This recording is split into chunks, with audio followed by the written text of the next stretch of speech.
insects. Yes, some of the most brilliant colours came from crushed bugs. It was all very creative, if a bit unsettling to realise your glowing red arm was courtesy of beetle powder. Once painted, you became part of the festival's visual spectacle. Children would point, elders would nod approvingly.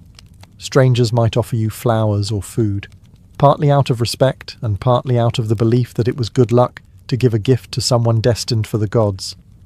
Of course, there was a double edge to all of this. The paint was meant to elevate you spiritually, but it also removed any last trace of anonymity. Not that you had much before, but now there was no mistaking you for an innocent bystander.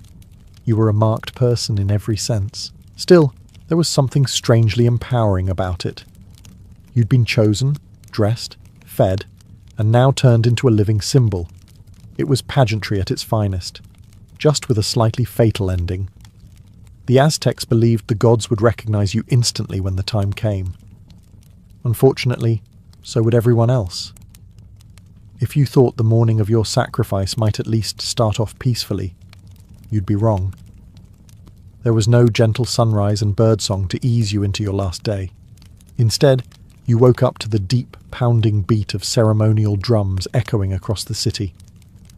And these weren't background drums. They were the kind of drums that made your chest vibrate and reminded you that, yes, you had an appointment on the great temple steps in just a few hours. The drums weren't there for your benefit. They were for everyone else. A signal to the city that the festival had begun, that the gods were about to be honoured, and that all eyes should be on the ceremonial proceedings. Of course, they also worked as an excellent alarm clock for the guest of honour. No hitting snooze here. Priests would arrive early to check on you. They'd offer food, perhaps some ritual drinks, and a final round of ceremonial blessings. It might almost feel comforting if it weren't for the subtle tension in the air. These weren't casual morning greetings.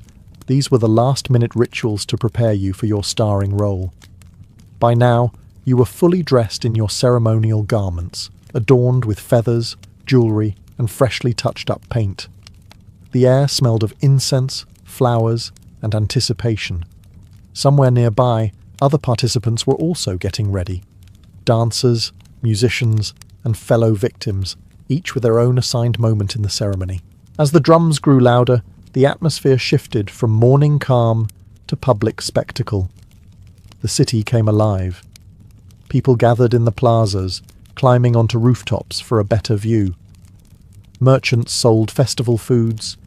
Children darted between the crowds, trying to catch glimpses of the preparations.